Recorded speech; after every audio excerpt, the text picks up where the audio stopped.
Welcome back for another issue of Around the League. We're going to look at things going on in free agency as it's day three, and it's starting to settle down and settle in, and the market is being set pretty much. All of the top talent is gone for the most part, and even the guys that are left that are in the top 10 or were, they are going to get humbled on the deals they have to accept because they're on the market for a reason, whether that be the saturation or their limited prospects by way of themselves. Either way, we'll look at that as well as the Philadelphia Eagles and their positioning as they put themselves in good place, but there's still some work left to do. What's up? It's your boy Cintron coming back at you with another analysis video, and to kid you not, that's my real name. Day three, Wednesday, March 13th. It's Friday, almost Friday for me when I'll be releasing the video, but Thursday for you. But anyways, let's get into this recap. So the Arizona Cardinals have signed Jonah Williams. I think he came from the Bengals, 2-year, $30 million contract, $15 million per year.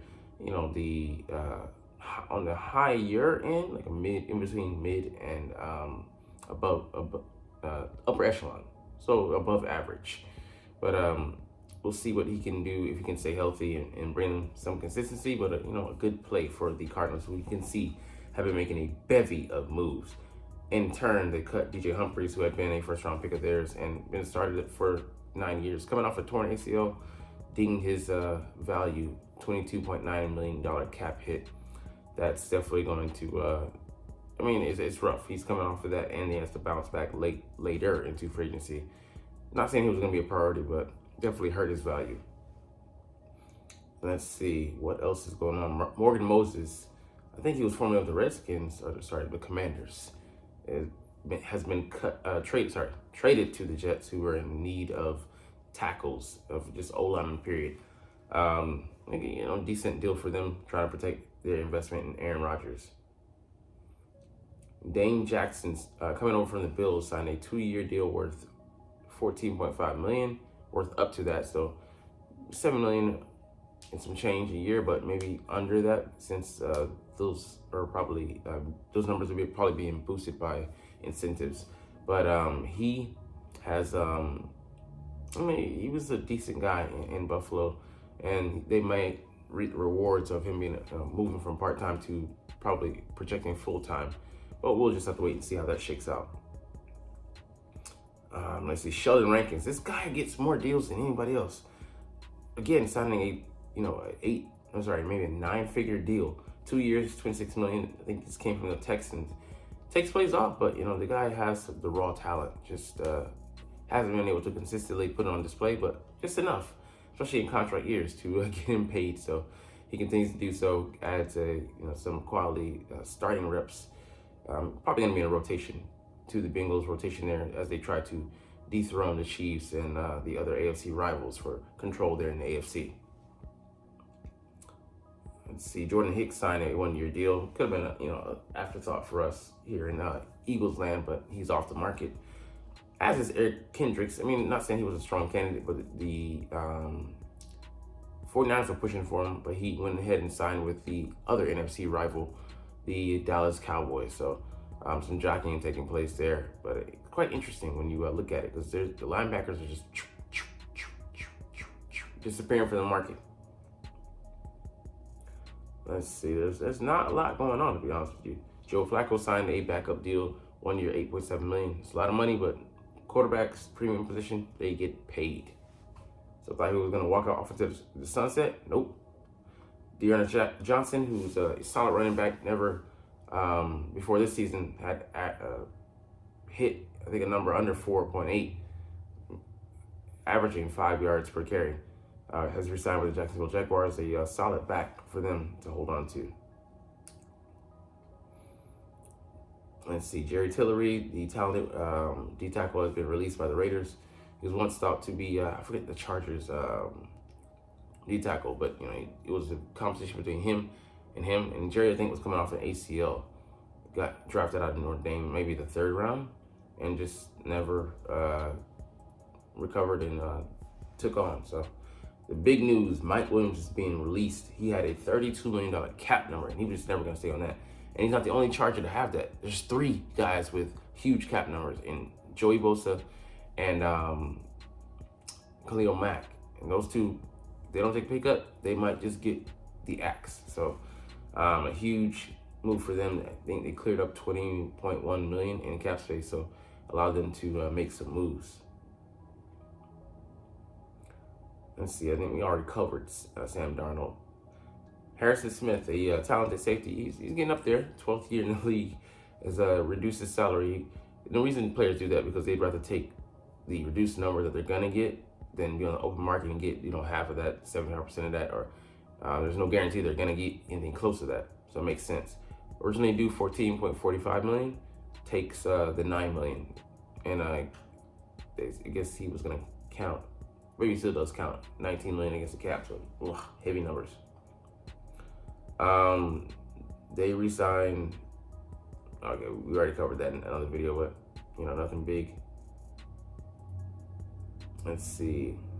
We'll get to the Eagles' signatures, signings later. But we did talk about Zach Bond. He could be an underrated signing for us. He can play off the ball, edge. He can get after the passer. So we'll see how his skill set pans out. So Rayshon Jenkins has taken himself off the market. He spurned the 49ers. I just loved him seeing him get spurned. And ain't got cash to burn like that. So probably was that, they offered him a better deal there in Seahawks land, and he's signing on from them, coming from the Jacksonville Jaguars. Jordan Whitehead, coming from the Jets, signs a 2-year, $9 million deal. Solid safety, but that was kind of his market. He's a bit limited. Has some good coverage, but he's a solid hitter, and I think he has to play close to the line of scrimmage. So, these were the value picks being made. That's a very good money deal for him for Tampa Bay, giving their other safety a running mate. And the huge deal is Calvin Ridley signing a 4-year, $92 million with the Texans, $50 million guaranteed, so he gets his money, and he's looking to run wild there. I don't know if I think it was just a 1-year deal that DeAndre Hopkins signed. So we'll see if he's a running mate. But they do have the guy they drafted in the 2nd round, I believe. I forget his name. He was in the 2nd year, I think last year, but he has yet to show up for them fully. But maybe he can mentor him and see what he develops into. Bobby Wagner signed a 1-year deal up to $8.5 million. That's another linebacker going out to market for Philly, but he was older. And he's that amount of money. I get that he's a pretty damn good guy, but he's 34, and not too many of those guys running around in the at the 2nd level, trying to chase down running backs, cover tight ends and such.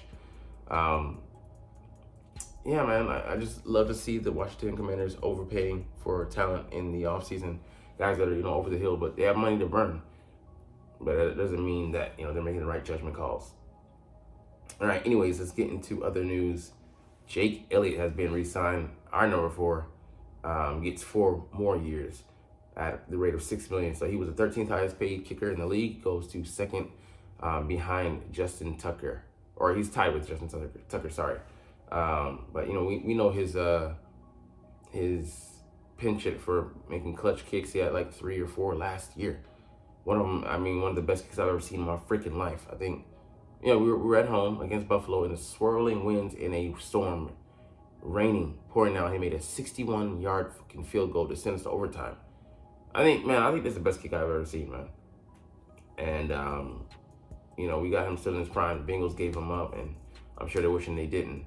What a pickup. Yeah, it's amazing. Career high, 93.8% made last year. And he's just money. No shade to Justin Tucker, but I'd rather have this guy over anybody in the game, flat out. All right, now let's get to what's left on the market, because we have some questions to be answered. We'll also dive into this in a short, but you're not even watching them, so it's good. It's all good. What's left for the Eagles to do in free agency? Safety. We could potentially sign a depth guy, but I want to see us go into the draft and get some guy. Some guy named Trey out of Air Force, Ed Reed's cousin. I think Trey Taylor.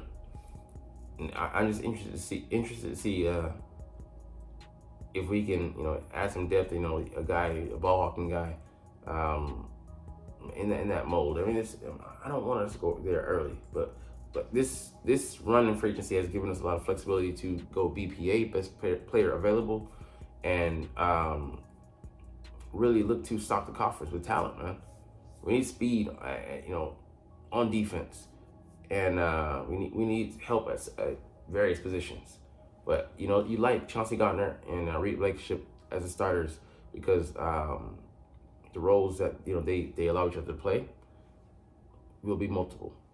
Running back, we're done in free agency. It's gonna be the draft where we look to add people. Hopefully, my friend Ogarindo.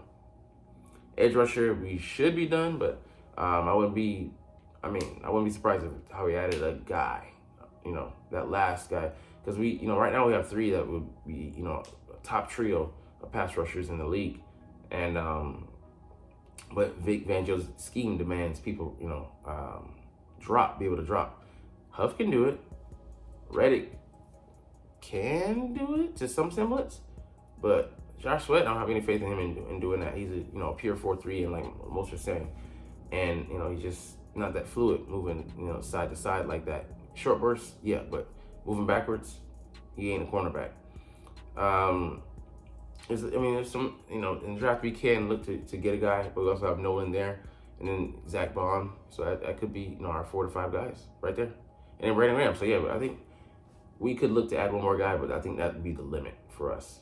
Work left to do linebacker. Where do we go with this one? All right, Patrick King's off. Blake Cashman's out. Josie Jewell is out. Jordan Hicks is out. Eric Kendricks is out. Devontae David is out. Willie Gay is out. Anthony Walker wasn't never interested, but he's no longer an option to even consider. So we got Jerome Baker. He could be a solid guy for us. Devin White, probably too expensive. Bobby Wagner's already signed. Tyrell Dodson, guys whose name I know, but game I don't. So, I think it would be a solid move to just go ahead and have an insurance policy in Zach Cunningham. Make sure he doesn't go anywhere else in the market. But if that's your worst, you can do worser. But I think if we get Cooper, or if we drop Peyton in the first round, I would totally be behind that.